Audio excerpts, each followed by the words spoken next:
Happy Thursday! What was that? Oh, we're hunting. I forgot we were hunting. I don't think you hunt bears with shotguns. Nor should you probably hunt bears at all. What do you hunt bears with? Like a rifle? Like a hunting rifle?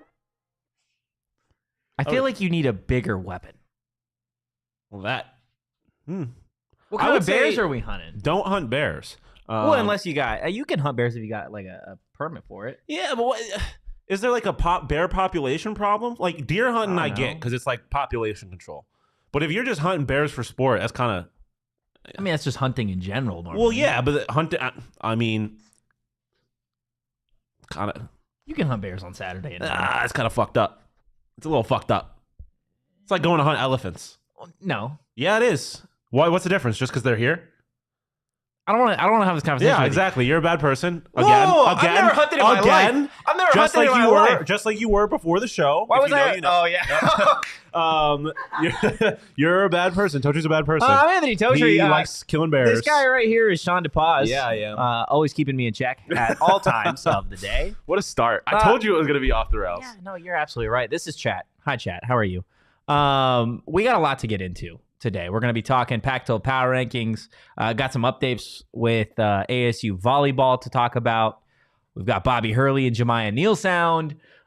We may or may not have a man by the name of Jim McGill on the show at some point if he clicks on the link that he was sent. But if he doesn't, we're still going to be talking ASU football versus Cal because we have got a conference game here in just a couple of days. Arizona State taking to Cal to take on the Bears. And it's something that we've talked about pretty much all week long, Shawn. But I feel like more so today than the last couple of days, we can really dive into how ASU can go about and win this game. We've talked about ways that we think it can show growth. We want to see the offense obviously develop and build off of what they did last week. We talk about we want to see a complete game from both sides of the ball. But when it comes to a recipe for success for Kenny Dillingham and the Sun Devils this Saturday, what do you think is that key? I've been saying it all week. I said it in the immediate aftermath of the loss to USC. Feed that man, Cameron Skattebo. They just got to do what they're good at. Like this to me, as much as respect I've been giving to Cal feels like a really good, like a solid football team that gets the best out of their talent. Whatever. ASU feels like an incredibly talented team that's performing under their potential. Yeah. And so as long as ASU, I think, exploits a team that is not going to be as fast, as strong, as athletic as they are, like which they have every capable ability of doing with the offensive playmakers they have. But it's just, yeah, in general, like feed scat. I think they got away too much from that in USC. I just want to see them pound the rock, take Cal's will to play, like strip it from them. Yeah. And I think Cam is the start of that. That man's a battering ram. He is. He absolutely, he's a battering Cam. He's a battering Cam. It's interesting because we talk a lot about Cam Skattebo in his potential and what he's done for this ASU offense throughout the season, and where we really see this offense thriving is when Four has the ball. I mean, there was a graphic earlier today that I think Shane quote retweeted where Cam Skattebo was fourth on the list of most missed tackles. Yeah, broken tackle. Yep. Which is, of course, he's number 4. Yeah, behind homeboy from Notre Dame. I think someone from Texas, someone else. But and then I think the Alabama running back. Yeah, something like that. Like all big time backs, and our boy Skattebo. Which is not to imply he's not a big time back because he is. I just don't think people know him like that. It's unique because Arizona State thus far is only averaging 94 rush yards a game, which is the second worst in the conference. They've only scored 67 points, which is the worst in the conference. And at this point, I feel like this is the game where you can try and flip the script. You can flip the narrative. I think a lot's been made of the Kenny Dillingham offense. Obviously, a new quarterback with Trenton Bourguet starting this week. But I think this is the game where you really have to you have to punish your opponent. You're on the road. You know it's going to be kind of a gross back and forth football game, regardless of what the sports books are saying. I think this is the game where you feed Scat, you feed Kyson Brown, you feed Tevin White, you feed whoever's in the backfield, and you, like you said, you got to take away their will to play football on Saturday, and it's a statement game. Yeah, I think so. Yeah, I mean, listen, the one thing that I'm worried about, and I think it's similar to The U of A game last week was in Stanford, correct? Yes, it was at Stanford. It was something similar to that Arizona had to face when they went to Stanford, and just what happens when you go to those two schools is just like the atmosphere is going to be like weird, and I mean to a certain extent, this is going to sound back like maybe ASU has a certain like it's not that big of an adjustment because they have played a handful of games without the biggest crowds, but they are coming off of a game where they had a sold out stadium on the biggest scale, right? And now they have to go from that emotional high to playing at what is going to be probably a relatively empty stadium in Northern California. That's one thing I'm worried about. But if they can get past kind of that mental block, I feel like that's the only thing that should be getting in their way. Like they should be able to assert their dominance against this team because again, they're better. And I think this is a team, and even if you want to argue that ASU is not as good as we want to talk about, right? All of these skill players we talk about are we overrate them, whatever. I don't think you could. I think you can't make that argument for Scat based on what you have actually seen of him this year. And I think this offense and Scat is good enough for even if they know that their game plan is to pound the rock, they can do that and assert their dominance that way. So I think there is a path for ASU to assert their dominance. I think it is, like you said, important that they do. Yeah, I mean, look, we talk a lot about feeding Scat. Cal's run defense isn't bad. It's middle of the pack when it comes to the Pac-12. You look at some games that they've lost this season, and it hasn't necessarily been because the opposing team is running the football. But you look at the games that they have lost. Obviously, Washington last week scored 59 points. It was Michael Penix Jr. Michael Penix Jr. is not on the Arizona State roster, if you didn't know that. And I'm going to be frank, you could combine all the quarterbacks on the ASU roster, and they don't have what Michael Penix Jr. has. Well, Penix Jr. is going to be fighting for a Heisman. Exactly. They don't have that guy on the roster, at least right now. In terms of running the football, Washington did rush for 140 yards. They had 30 rushing attempts, right? So part of what obviously makes Michael Penix so good, Bo Nix so good, Caleb Williams, is these offensive coordinators, they understand the talent that their quarterbacks have, but it's a true statement when you hear people that know football talk about you open up the pass game by setting up the run game, by starting with the run game. Yeah, I mean, this is a very personal problem that I have. But like my fantasy team, right? My starting running back is Breece Hall. In theory, like at first you're thinking, all right, Aaron Rodgers goes down, they're going to feed Breece Hall. But Aaron Rodgers went down, and their quarterback is a man who can't throw the football. And so now Breece Hall... Total side note, I'm not sure he knows how to play football. Well, I think he can throw the football. He just doesn't really know. Yeah, he's not very good at this part of the sport, mental part. But now Breece Hall is damn near useless on my fantasy team because every defense and their mother knows that they are going to be trying to run the football because they can't throw, right? And so you definitely do have to keep them honest. Again, like I said, I do think that this team is good enough where even if they want to go run heavy, like they're going to be able to assert their dominance on the ground. But yeah, they definitely like a quarterback performance that we got last week is not going to be good enough, I don't think, to beat this Cal team. Like you're going to need I don't think I have said that enough.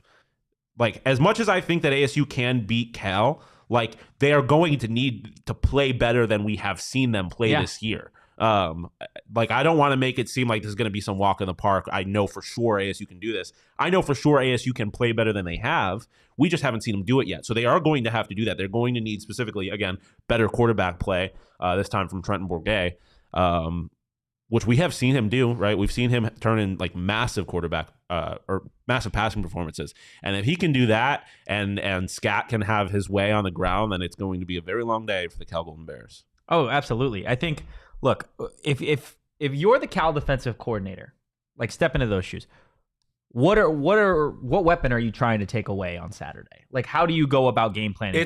You have to take away Scat, I think, because you have to. If I'm looking at this, I'm trying to force ASU's offense to do something that they have not been able to do yet. We know that this team's comfortable running the football, and we know that at this point, I'm not going to say he's his best, but Cam Skattebo is this offense's most productive player. He has been the best player so far in game this year. And so if you're Cal, you have to force this offense into doing something they have not shown that they can do yet, especially with all of the quarterback problems. Even though I guess in theory, Trenton Bourguet is your second string, not your third string, was a starter, whatever. Like they've gone through all this quarterback turmoil. You need to force the quarterback to be the one to beat you. Get it to the receivers, make big plays downfield, which they have not done much this year. Because again, if I'm Cal's defensive coordinator, I'm like, I can live with them trying to beat me in the air because they haven't beat anyone in the air. Yeah, so you're stacking the box. You're loading the box, and you're saying Trenton Bourguet's got to be the reason why you beat me. Yes. See, now I think that's an interesting perspective, because when I look at Arizona State, and maybe just this is because, again, we are a little bit more familiar with the talent across the roster than what I think has been shown over the first couple weeks of the season is I still think Elijah Badger and Jalin Conyers are the best players on this football team. Yeah, I agree. So I don't think, regardless, and I think if you're looking back, if I'm Justin Wilcox and I'm like, okay, I know Trenton Bourguet is the starting quarterback. I saw what he did last season. When was Trenton Bourguet most effective? And he was most effective when he was targeting Jalin Conyers. He was most effective when he was targeting EK. So I know last year, obviously, Xavier Valade was a big part of this offense. So I think it kind of depends if you're Justin Wilcox. Do you game plan for Trenton Bourguet, or do you game plan based off of the ASU offense you've seen thus far? Because if you're game planning off the ASU offense you've seen thus far, I think you're right. I think you do have to load the box, and you have to make Trenton Bourguet beat you. But the flip side of that coin is we haven't seen what Trenton Bourguet looks like in this offense mid-game. Yeah, no, 100%. And I think the reality is that ASU has only won one football game. So you have also seen that even if they are even if they are running the football or whatever, nothing they have done really has worked yet this year. So you can, in a certain sense, look at this and be like, I mean, if we keep forcing the offense to look the way it has, then they're going to be bad still. I don't know. Yeah, I think there's a lot of different ways you're going to approach this. Obviously, it's football, it's chess, not checkers. But I think at the end of the day, you have to even if you have seen Trenton be really good with Jalin and with EKB, and you've seen him put up good passing performances last year, like at the end of the day, he was the backup quarterback, has been a backup for most of his career. Like, I think if you're a defensive coordinator, you have to live with him being the one that beats you. Because if ASU comes and wins this game and you look back on it and Scat has 150 yards rushing and they didn't do anything to stop the run, you're going to be like, you should have known. Like, you should have known this whole time. So it's going to be interesting. But I think at the end of the day, you rather the backup quarterback beat you than their starting running back. Yeah, absolutely. I want to continue this conversation, but first I saw a tweet, kind of ironically, that was tweeted. Brees Hall, like the tweet that says, "What in the world happened to Zach Wilson?" Kind of ironic that just now. My fantasy year is in such shambles, dog. Oh my God. It was so good in theory, but so bad. Like Daniel Dimes, I had to cut my start. I'm playing you. I'm playing you in fantasy this week. Well, good. Enjoy your win. Yeah, it's tough for you because I'm winning. I'm going with CJ Stroud as my starting quarterback. That's tough. He's been good, but he's been aight. Danny Dimes is frustrating. He's giving me like 5 points, 31 points. And of course, the one week he did that was against the Arizona Cardinals. And then 5 points again. I had to cut him. I can't live like that. That's tough. Yeah, look, you're doing better than what's the Jets head coach's name? Robert Saleh. You just sometimes you got to make a decision. You got to make a decision at your quarterback, and it's tough. Well, your fantasy season might not be going great. I just want to say real quick about the Jets.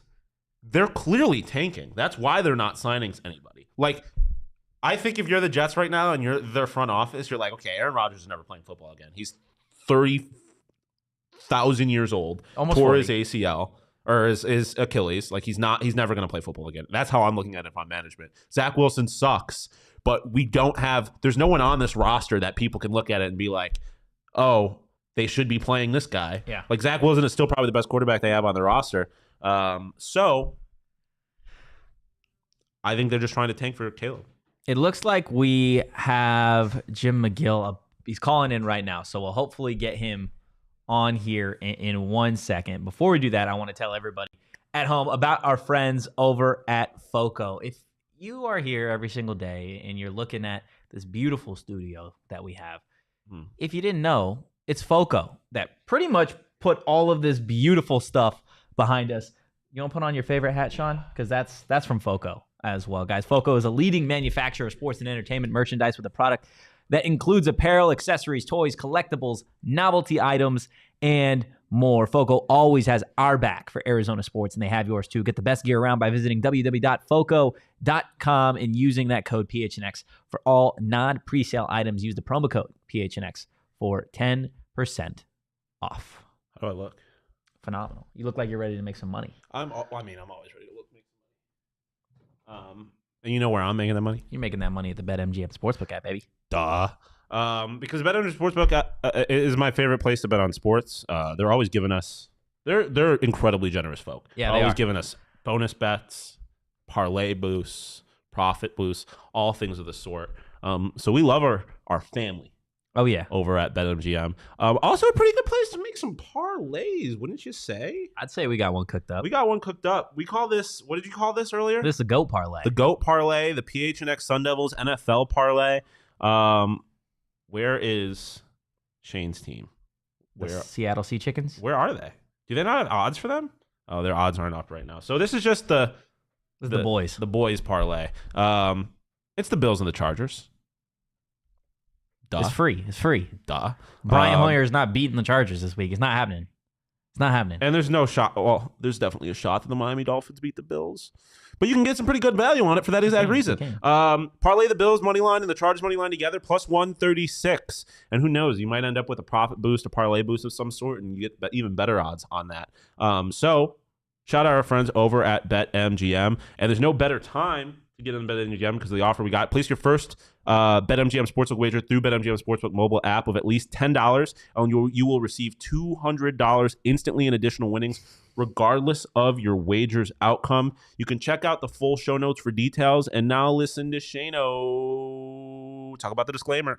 Gambling problem? Call 1-800-GAMBLER. Colorado, D.C., Illinois, Indiana, Kansas, Louisiana, Maryland, Mississippi, New Jersey, Nevada, Ohio, Pennsylvania, Tennessee, Virginia, West Virginia, Wyoming. Call 877-8-HOPE-NY or text HOPE-NY 467-369 New York. Call 1-800-327-5050 Massachusetts. 21 plus to wager. Please gamble responsibly. Call 1-800-NEXT-STEP Arizona. 1-800-BETS-OFF Iowa. 1-800-270-7117 for confidential help Michigan. 1-800-981-0023 Puerto Rico in partnership with Kansas Crossing Casino and Hotel. Visit BetMGM.com for terms and conditions. U.S. promotional offer not available D.C., New York, or Ontario. Let's go. Here we go. Okay.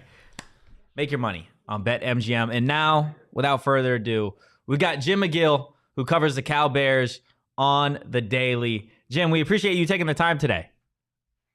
Hey, good to talk to you guys. Sorry, a little bit late. It was a vet run for 3 pets. Oh, good. Oh, wow. boy. Wow, that is a handful. I'm as somebody who covers Cal on a daily basis, obviously this is a team, I think it could be skewed a little bit looking at last week's game against Michael Penix Jr. in Washington. But just what's been the outlook so far of the Cal Bear season? It's been a frustrating season for Cal fans and for the players and staff, I'm sure. Really, to have a decent season, they needed to find a way to hang on and win that Auburn game. That was a real lost opportunity right there. The Washington loss, it was to be expected. Not 58 points. They couldn't stop them at all. Penix is a tough guy to deal with for sure. Their offense finally got it going a little bit when Sam Jackson came in, but that was against the second string largely.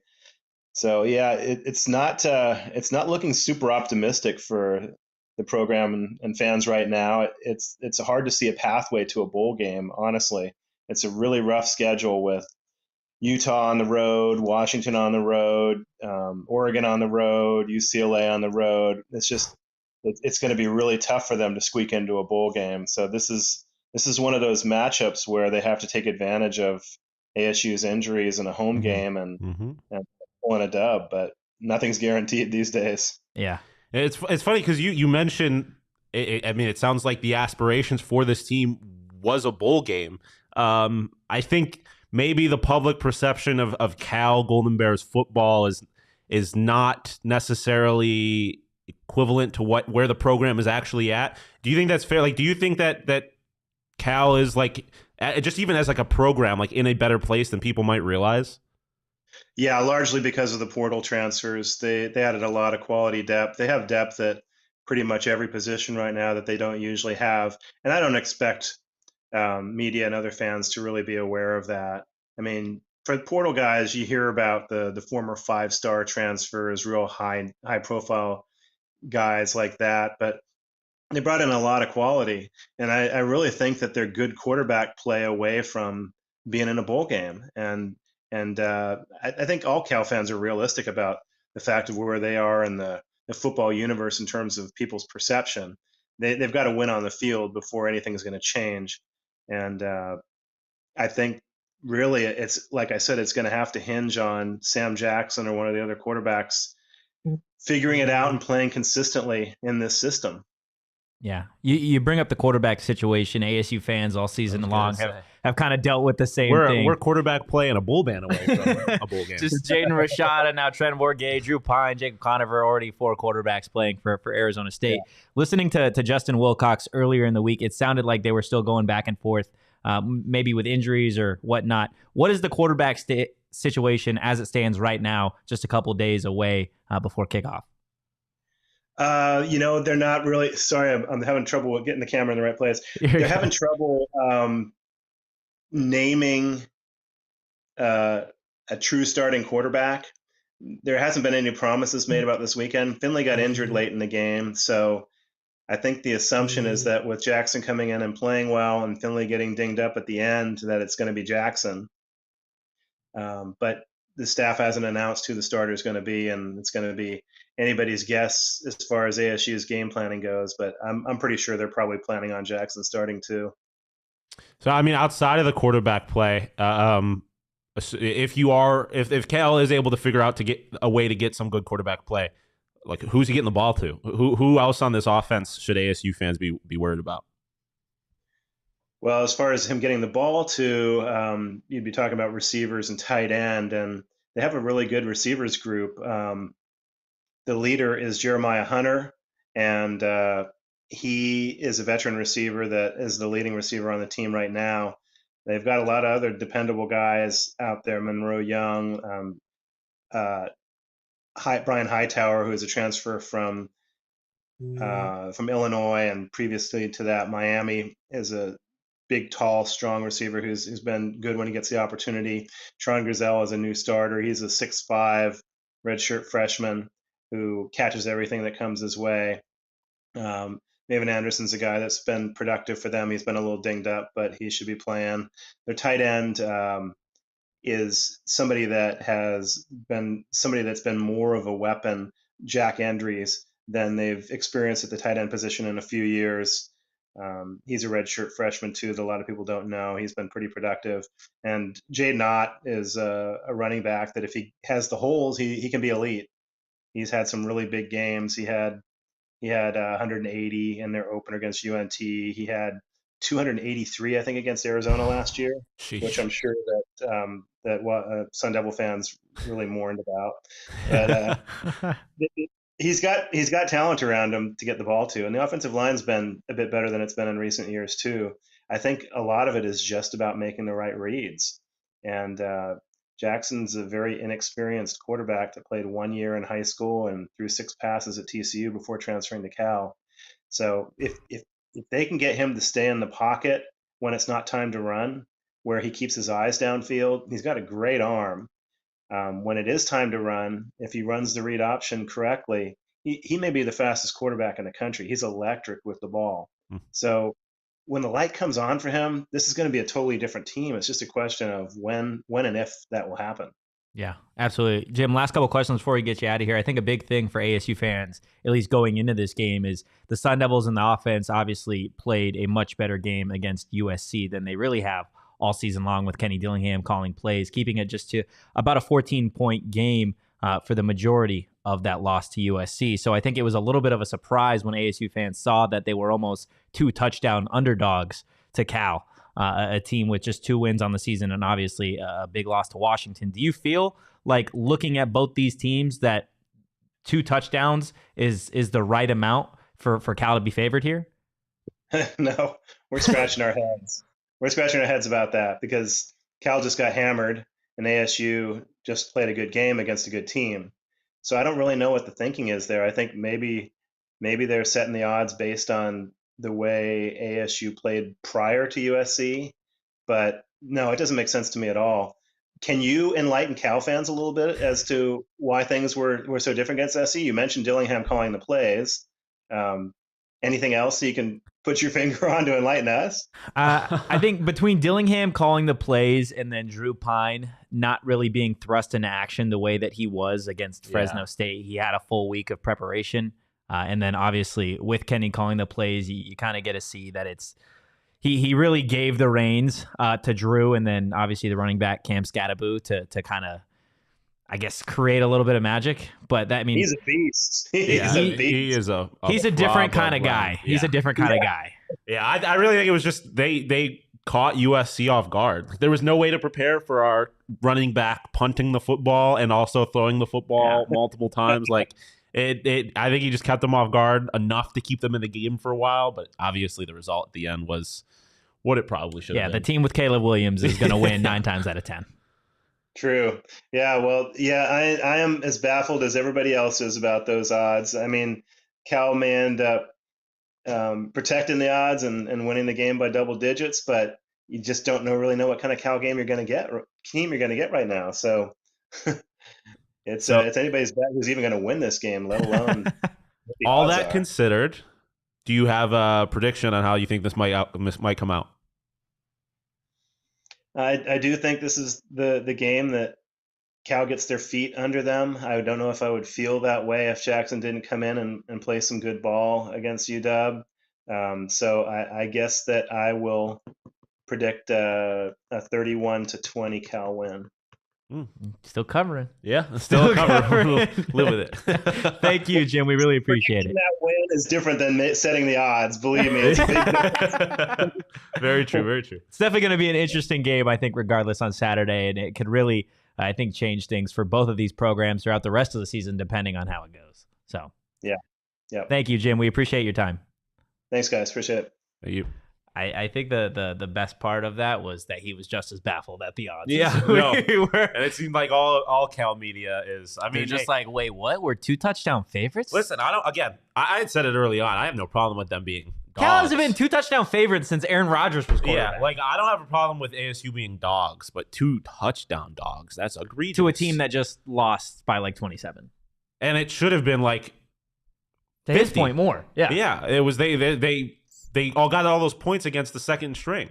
Like, I don't know. We'll see. I feel like there's a great opportunity to make some money on BetMGM that way. That's all I'm saying. Yeah, no, absolutely. Look, we're going to get into what Bobby Hurley and Jamiya Neal had to say as it relates to ASU basketball here in a second. But first, I want to tell you guys about where you can maybe get some tickets to this ASU Cal game, because I'm going to tell you right now, there's no way in hell that it's a sellout. There's no shot. Even if it is sold out, you can still get them on Game Time. Yeah, but there's I would bet limbs. It's I would not bet going limbs to be sold out. That it's not sold out. But I'm just saying, like last week, USC was sold out, and you could still get That's tickets true. on Game That's Time. true. Or if you want to go to a concert, a comedy show, anything, Game Time is the spot for you guys. I am giant on going to concerts, events, whatever, but I am the worst procrastinator in the world.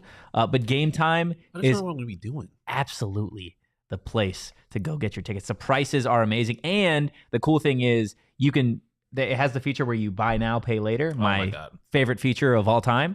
And a lot of people at home, I imagine that's your favorite feature as well. It's a future me problem. Snag the tickets without the stress and do it with Game Time. Download the Game Time app, create an account, and use code PHNX for $20 off your first purchase. And guys, depending on what you're purchasing, $20 may just get you into your event for free. Honestly.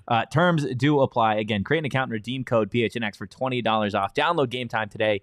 Last minute tickets, lowest price guaranteed. And if you are going, if you're making the trip out to the Cal game, it is an outdoor stadium. It is a day game, noon, and it's always sunny in California, right? Aren't they known for sun over there? They're known for nice weather. From California, aren't you? Yeah. I was born there. That's a fun fact that I feel like doesn't get brought up enough. That I was born in California? Yeah. Is it a fun fact? Yeah. What's fun about it? It's not from a different place. Yeah. That's different. My dad's got a fun fact. He was born in Canada. That's a fun fact. I feel like we have brought that up before, and that also is not talked about enough. What's the right amount to talk about? Like more? Okay. Somewhere between how much we talk about you being from California and how much we talk about me being from Buffalo. Okay. I'll work on that. Very much in the middle of that. I'll absolutely work on that. Anyways, if you're going out to the game, it's going to be a day game. It's going to be bright out, which means you need just sunnies. That's what they call it, right? Down in Australia, sunnies. You need your sunnies. I don't know why I got so distracted by Australian slang that I just completely lost the ad read. You do need some good sunglasses, whether you're going to be in California, here in Arizona. The sun's always shining in your face. The best sunglasses are from our family over at Shady Rays. Not only because, they're nice, they're resilient as hell. Which honestly, now that I think about it, they're like guaranteed that they have, or if you break or lose your pair, they're going to replace them for free, no questions asked. It makes sense because they're not really breaking that often. That's fair. They're pretty sturdy. I got glasses. my Shady Rays in there. Yeah, I rock them every day. I rock them on the show, even without the sun. Just quite because, often. Just because. Quite often. And you can too. Because exclusively for our listeners, Shady Rays is giving out their best deal of the season. Go to shadyrays.com and use code PHNX for 50% off 2+ pairs of polarized sunglasses. Try for yourself the shades rated 50 stars. Rated 5 stars by over 2 stars. Hey, I mean, if I could rate That's it a 50 shit ton of stars, stars, man. I would rate it 50 stars. But it's rated 5 stars by over 250,000 people. Wow. That was awesome. I know we talked about, we're going to get into Bobby Hurley in a second, but something just came across my Twitter feed as it relates to ASU. Torque just hit a bomb, and it is his 30th of the season. Oh, wow. I did not realize that Spencer Torkelson was raking like that. Yeah. Go off, The Torque. last 3 homegrown Detroit Tigers to hit 30 home runs. Torque is the only one to do it in like the last 10-plus years. Curtis Granderson, and who's the other one? Bobby Higginson, who Who? did it in 2000. That's crazy. Torque is just that guy. Torque is that guy. It's awesome to see another ASU baseball player kind of keeping the tradition of ASU baseball being great in the league. But I know there are a lot of people here ready to talk ASU basketball. We touched on the roster a lot yesterday. Bobby Hurley, Jamiya Neal, Frankie Collins, all speaking to the media. Practice was open for a little bit, and I guess media got a chance to look at this roster and really see what it's going to be capable of. I think it all starts with obviously Bobby Hurley being the head of the snake here. Fresh off an extension. Yeah, and I think Bobby Hurley's teams obviously play with a different level of intensity and grit. I feel like they're just scrappy. They're scrappy teams at all times. It doesn't matter what year.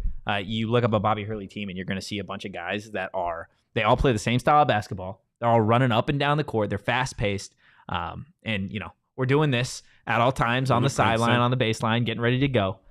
But I think the end of last season was definitely a tough blow for ASU fans, getting that first big win in the NCAA tournament and then obviously kind of letting it slip away to TCU in the tournament. So that was rough. But Bobby Hurley was asked yesterday just in terms of what the outlook of this season really is and what, I guess, the motivation for them is going to be. And this is what he had to say.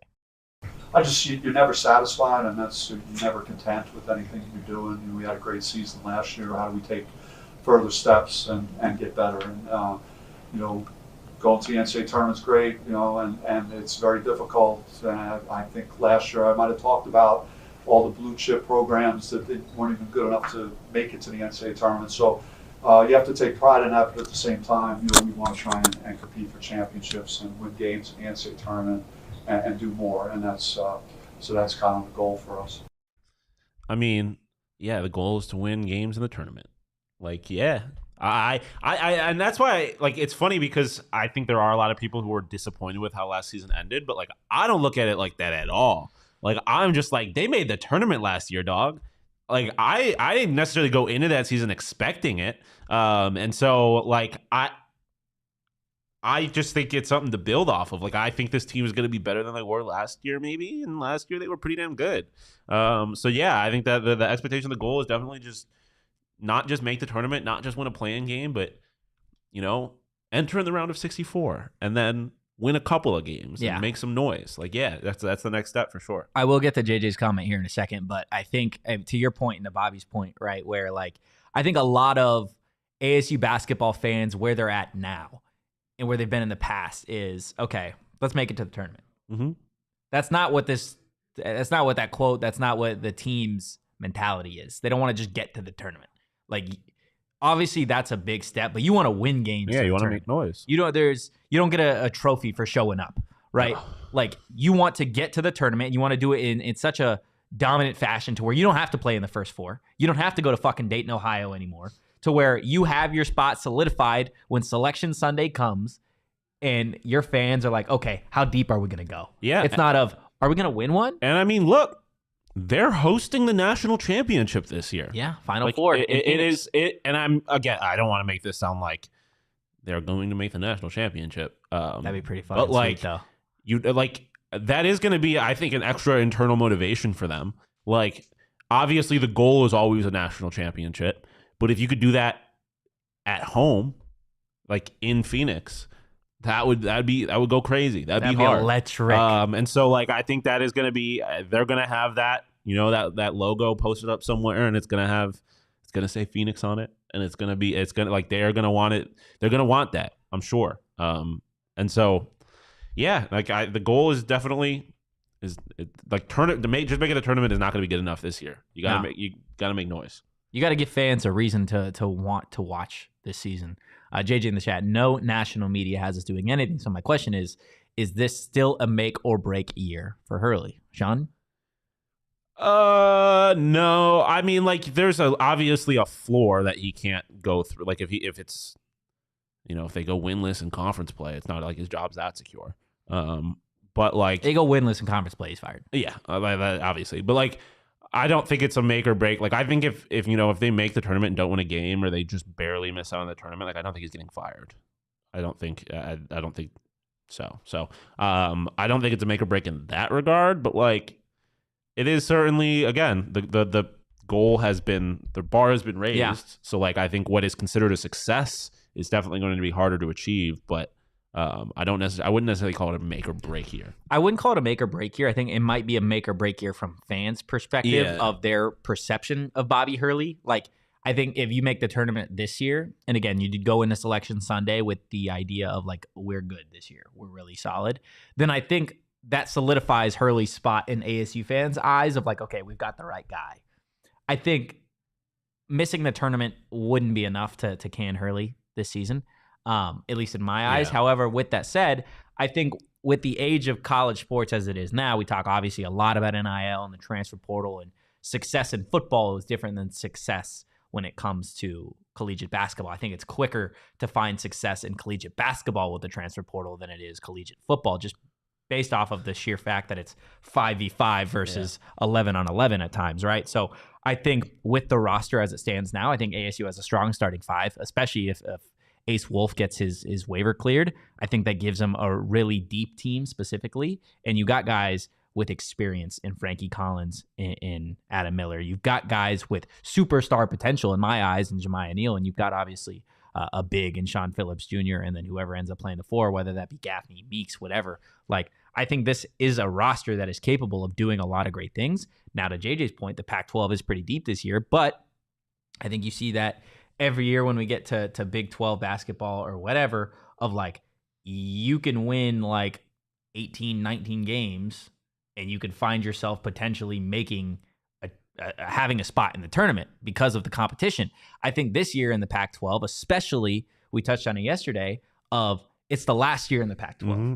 Nobody wants to be at the bottom. No. Everybody wants to be at the top, more so now than ever, regardless if they tell you that or not. If you ask Bobby Hurley, hey, it's the last year of the Pac-12, does that do anything for you? Does that, maybe inspire you and the team a little bit more to finish on top? They're going to say no. Every coach in the conference is going to say no. But if you sit there and you're going to tell me honestly of like, hey, you don't think it'd mean a little extra to you to, when the history books are closed on the Pac-12, to be the last team to win the conference? 100%. Bullshit. I for sure. I think just like the tournament being here, like there's this, it's another layer of this extra little motivation. Like you definitely want to be the ones to say that, like, you own the pack at that point. You were the last one. There's the first one to plant the flag, and there's the last one to plant the flag. You absolutely want to be the last one. You can go out, especially if it's like not USC or UCLA, or really if it's just not UCLA or Arizona. Like if it's somebody else, like it's gonna be like, because I think by and large this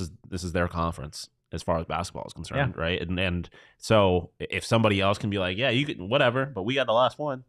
Oh yeah, like, it would be nice. It would feel nice. I can't lie. So. And if you get to go into this new conference being like, that's the Pac-12 team to beat, right? Like that's the one, which I mean is added pressure, but like if you go into the Big 12 with a Pac-12 championship, you're like, okay, like that's the one. You're still a defending champ. You're still like the defending Pac-12 champion, and so now you could be double champ. go in, be defending Pac-12 and Big 12 champion. Like, that'd be dope. JJ said, how cool. sick would it be if ASU Hoops won the Pac in its final year? I'm telling It'd you be very right now, if ASU basketball won the Pac this year, they might not let Arizona fans live this down more so than the 70-7. Yo, I'd be obnoxious about it Because sure. you're going to the Big 12 with them. So at the end of the day, and like, neither of us are winning the Big 12. no, so it would just be like, but yeah, we won the Pac-12, and Arizona would be like, oh, well, we won the Pac-12 this year and this year. Well, what's the last one say? Who's defending Pac-12 champions? Oh yeah, that's the you get to be defending Pac-12 champions forever, unless Oregon State and Washington State. Yeah, they're gonna hold on just to screw us. Yeah, they're just gonna play 30 times next year, back and forth. No, absolutely. I think it's super important, and I think we've talked a little bit about the capability of this roster, and obviously the returners are slim with Alonzo Gaffney, Frankie Collins, and then Jamiya Neal. But I think all three of those guys bring a unique skill set back to this roster. And I look at a guy in Jamiya who's really grown. It feels like game over game, year over year, series over series. I think this is really the year that he can make the leap to be one of the best players in the Pac-12. I think he's absolutely capable of it. And Jamiya Neal, he really was a big part of this team's postseason run, whether it be in the Pac-12 tournament or for their 2 games in the NCAA tournament. Like, he was a big part of the reason why they were in those games and won those games. And Jamiya was asked yesterday just about what he's grown on and specifically tried to focus on this offseason. This is what he had to say. Just try to be more consistent all around, being more consistent. Last 2 years, my shooting numbers haven't been as consistent as I've been wanting them. So just trying to be a consistent shooter, trying to be a consistent teammate, consistent player, consistent defender, just consistency, really just working on my whole game. Yeah, I think in terms of Jamiya's game, I think consistency is the big thing. That is the biggest thing for sure. We've seen him in spurts. Yeah. If Jamiya can just find a way to unlock that level of consistency to where, like, I know he's the kind of guy that goes from 6 points to 20 points to 15 points to 12 points. Like, if he can find a comfortable spot at like 14 points a game, I think he will be a huge piece to why this ASU basketball team, in theory, should have a top 4 seed in the Pac-12 tournament. Yeah, I mean, Jamiya is I think is huge for a lot of reasons. I mean, right, there's a guy who we weren't sure was going to come back. Yeah. And then chose to come back. And so it I think kind of implies that there's a plan to that he's going to be obviously a big part of this team, right? And yeah, we saw it in the Pac-12 tournament last year at a point. Like, he is capable of going insane. And I think there is there's a good chance that, we look up at some point in the season and Pac-12 fans are being like, where did this kid transfer from? Yeah. And it's like, no, he's been here. He's been a part of this conference. I think he's going to be one of the conference's breakout players because, I think he has the talent in bunches. I mean, Shane and I were banging this drum before last season about how we thought Jamiya was going to be the big player for ASU last season. And obviously it didn't necessarily end up playing that way, but I think now he's going to have obviously a much bigger opportunity with this team. If the consistency is the big thing. If he can figure that out, he's going to be a problem for the Pac. I don't normally read Wildcat fans' comments, but this one just is funny. If ifs and buts were squirrels and nuts, we'd all have a Merry Christmas. Keep dreaming, fellas. That's the first time I've ever heard that. That's fucking. That's I am awesome. Keep dreaming. I was dreaming last year. Like, listen, they're the best team in the conference. I'm not going to sit here and lie about that. Yeah. They have nothing to gain.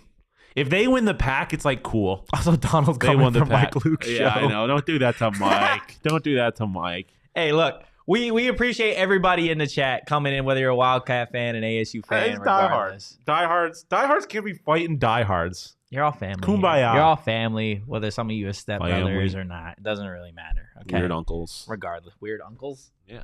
That's fair. Mike Luke's the weird uncle for sure. Don't do that to Mike. He's not. Is he not? Bearded Mike Luke? Maybe. Him and his Del Taco obsession. Yeah. Oh, absolutely. Be like, where's Uncle Mike? He's at Del Taco He's again. at Del Taco again for the 4th time this week. Be like, it's Tuesday. Be like, yeah, well, you know where he Uncle Mike Del is. Del Taco gift cards for every holiday. Oh, my gosh. No, look, JJ brings up, do you think Jamiya Neal is the glue guy heading into this season? And I think he might be. I think if it's not him, it's obviously Frankie Collins. Yeah, I mean, I think Frankie is. Frankie's a point guard. He's, I think, going to be like the vocal leader of this team. And I think last year we saw, whether there was any statistical correlation to it, it felt like the team was worse when Frankie was the one scoring. Yes. That can't be the case this year. Frankie needs to find a way to be able to facilitate and also find a role in the offense from a scoring perspective. I think if he's capable of doing that, I think that is probably the biggest part, aside from Jamiya building confidence, that I want to see going into next season. I want to see Frankie really take the training wheels off and be a point guard. Yeah. I mean, Frankie quite clearly needs to make, I think, a somewhat sizable leap in his game from last year. I mean, he was good, but there were obviously, like you kind of alluded to, holes in his game, right? Not a great scorer, really. He was great at getting to the basket, not great at finishing.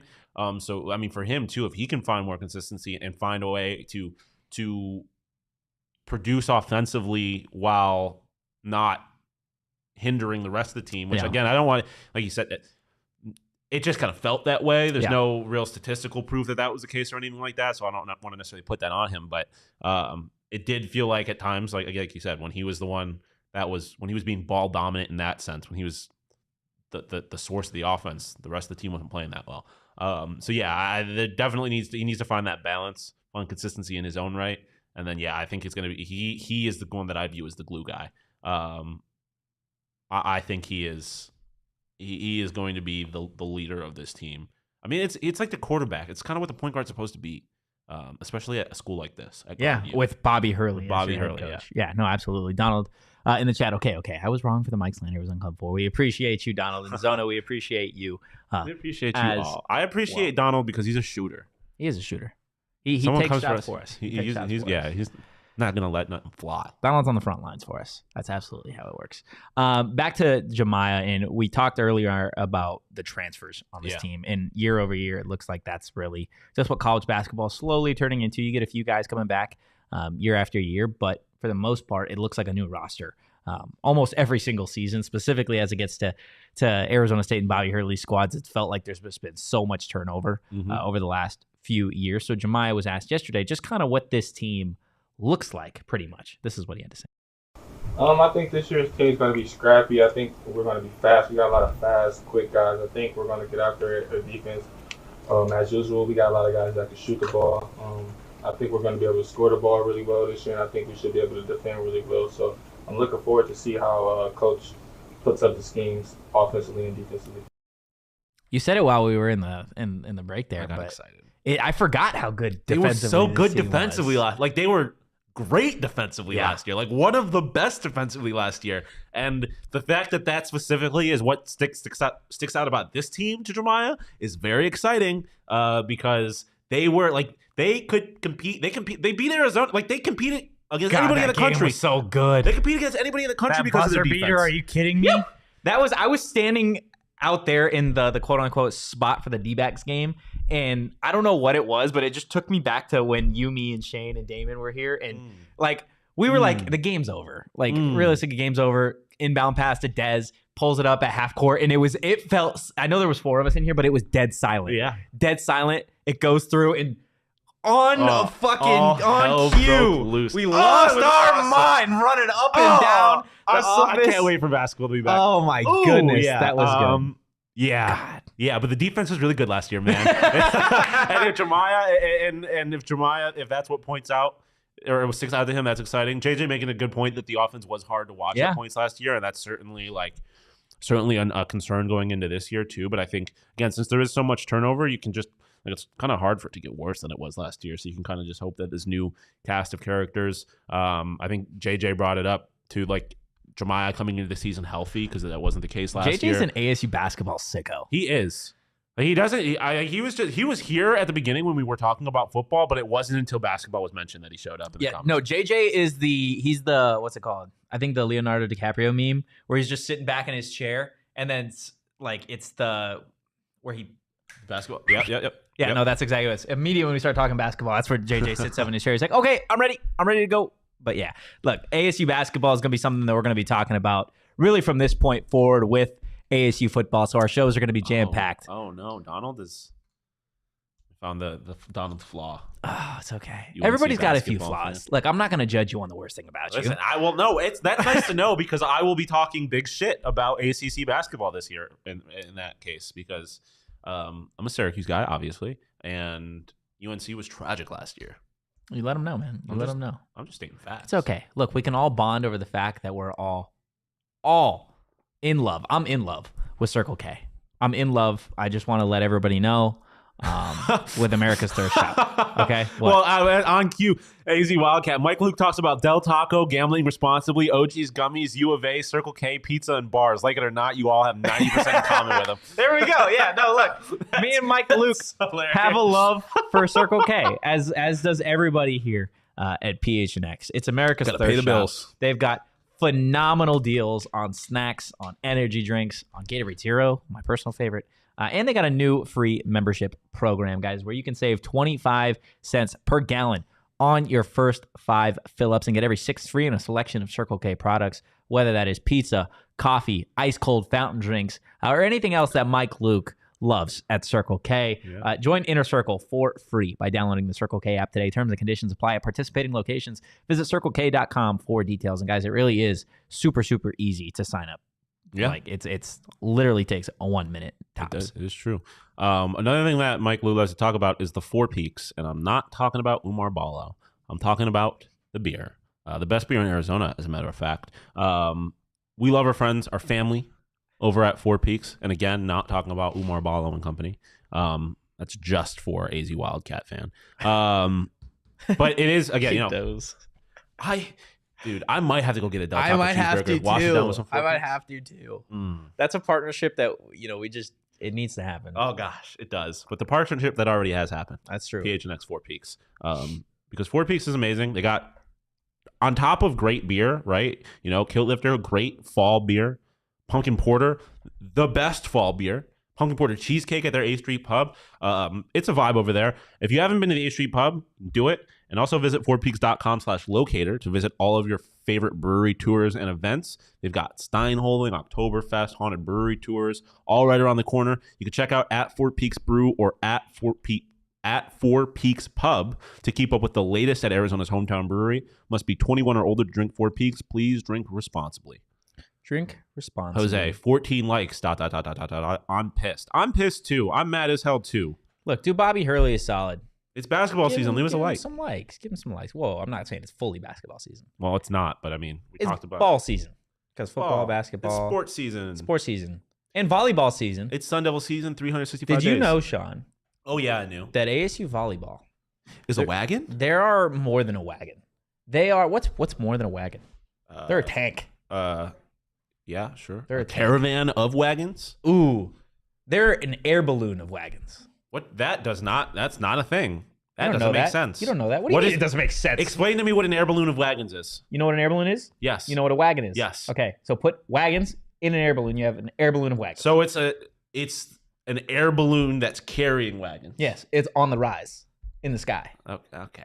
I'll let you have it. Yeah, I'll let you have I it. appreciate that. Guys, Arizona State women's volleyball is number 25 in the nation. Turn me Thanks to up! D1 Volleyball's rankings. They have not lost the season. They are 14-0. And just, Including an ass kicking. there you go. For all the Wildcat fans in the chat, they beat your ass. At Mullet.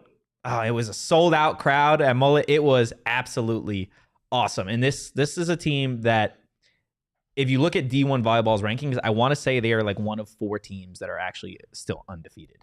Like, this is a team that truly has super, super high aspirations. They did not come out of nowhere. They're a legit threat.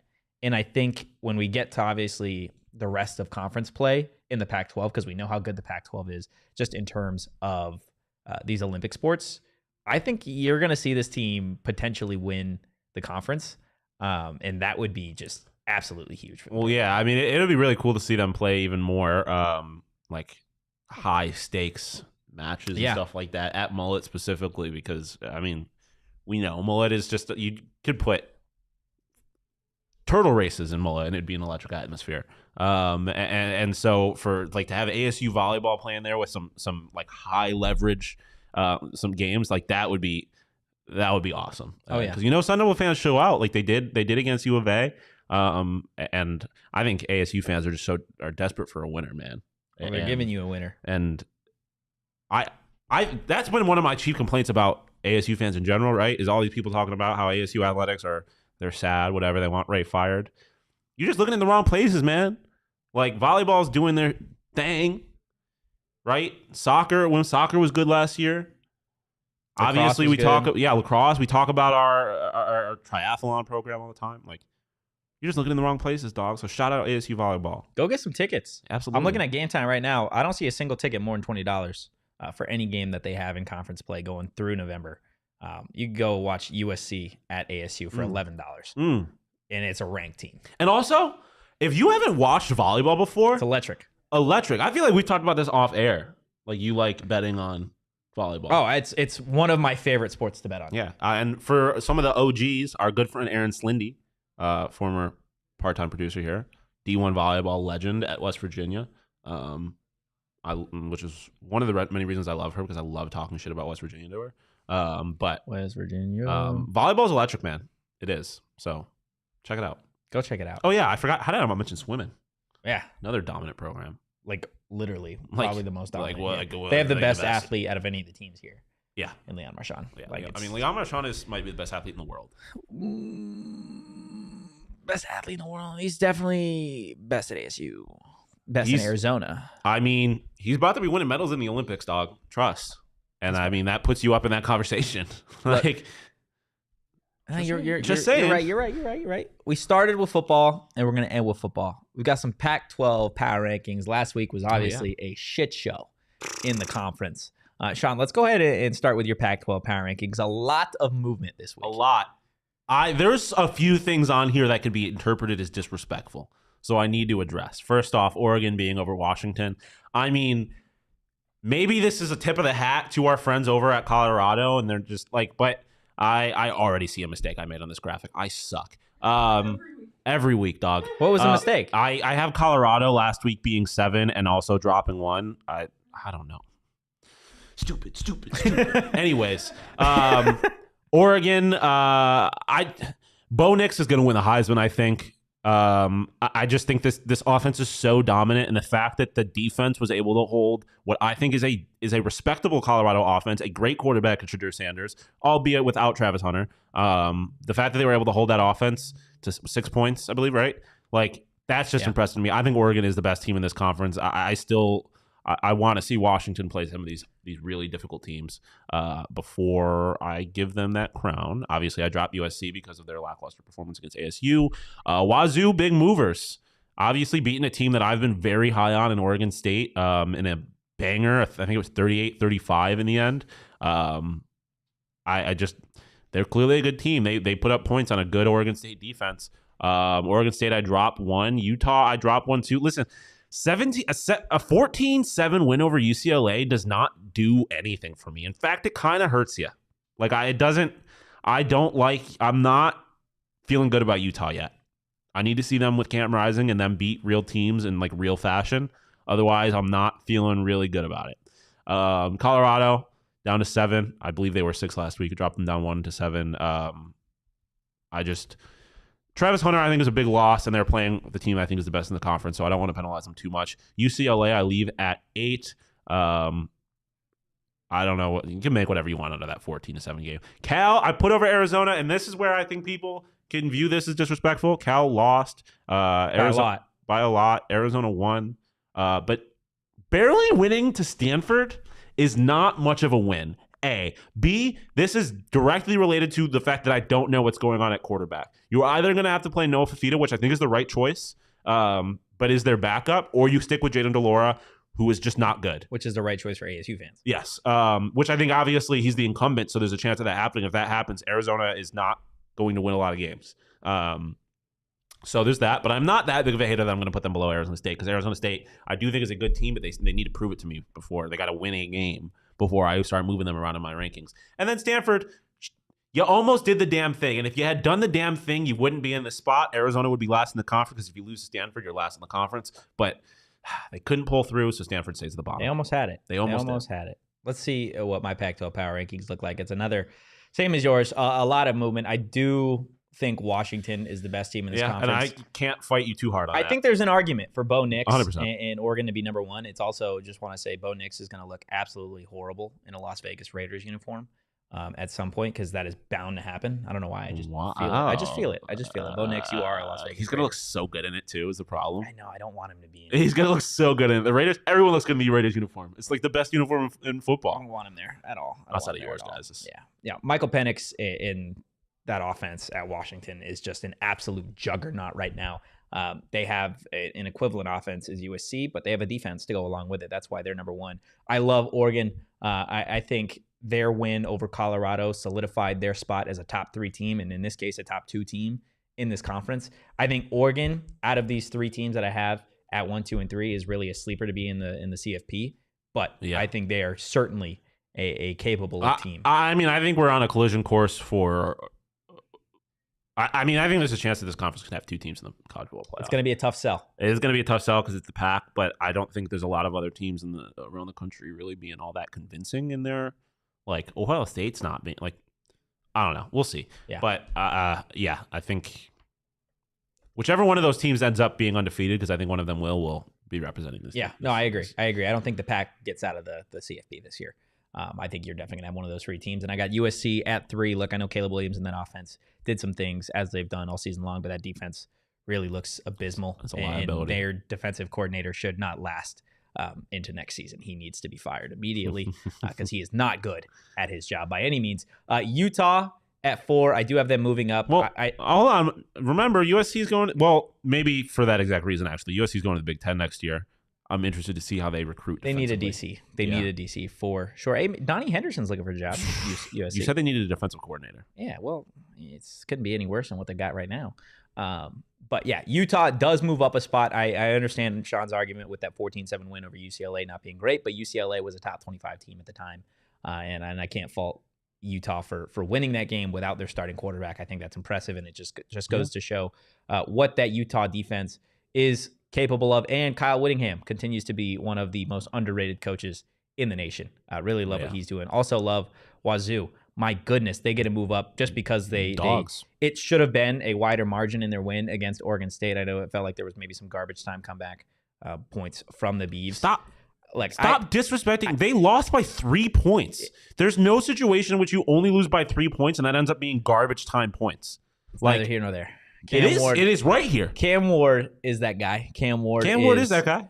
Awesome to watch, and I'm really impressed at his growth so far this season. And I think they have a chance to really play spoiler because I don't think there's a lot of people that have them as a top 4 team in this conference. I agree. And they have potential to really finish the season strong. Realistically, it's not even a disrespect to Wazoo. You just look at how deep this conference is and how much love Colorado was getting. Like they were the 6th, 7th team in this conference.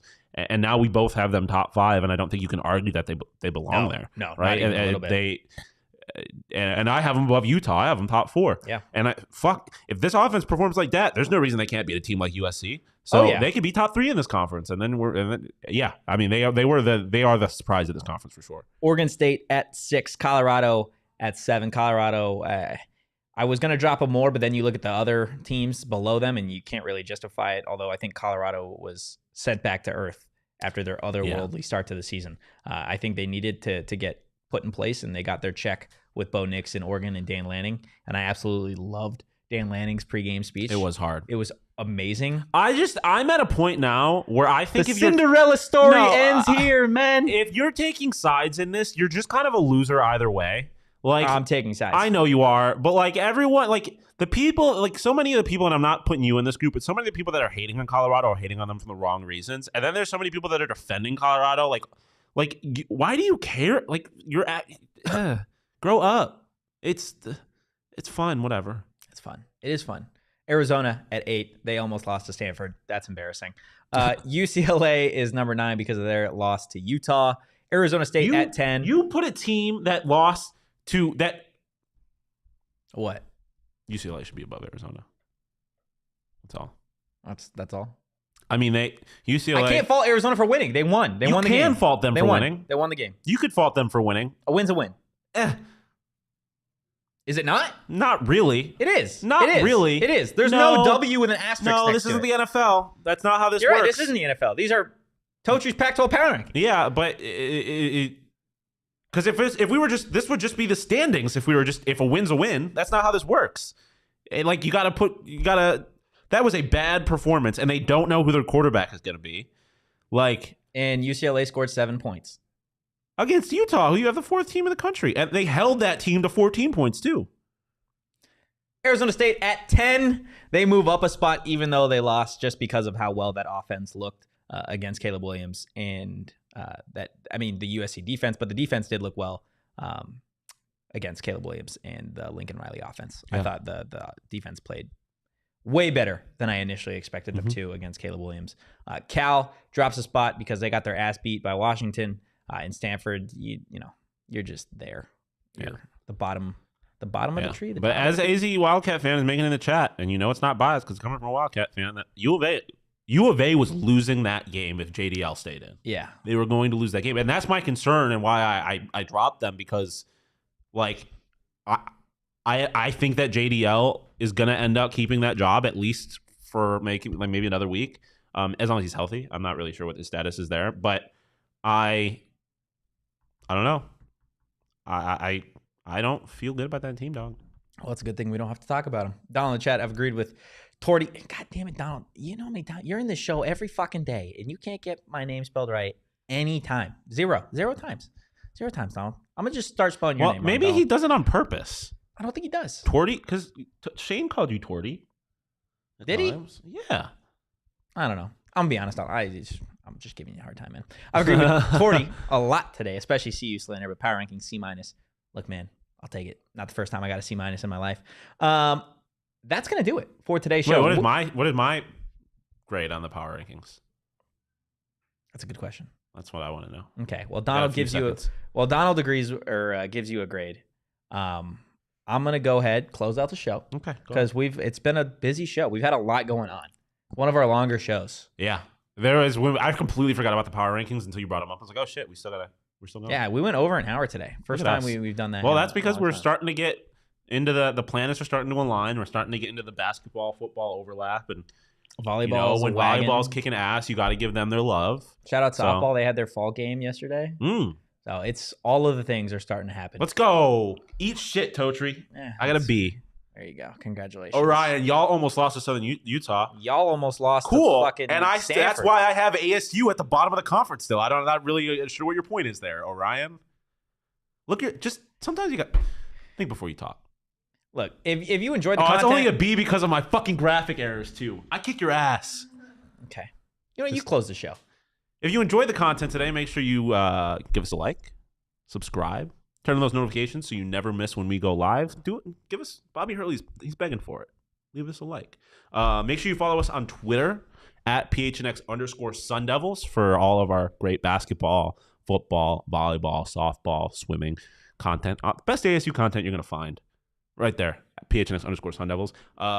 If you're listening on audio, leave us a 5-star review. In the words of Amani Jones, you leave us a 4-star review. I'm inclined to believe you are a hater. We'll be back tomorrow. Yeah. At 2. Hopefully, barring anything going wrong. But as always, you can follow him on Twitter at Anthony_Totri. You can follow me on Twitter at Shawn_DePaz, doing the outro as always. And we will see you again tomorrow. But until then, peace.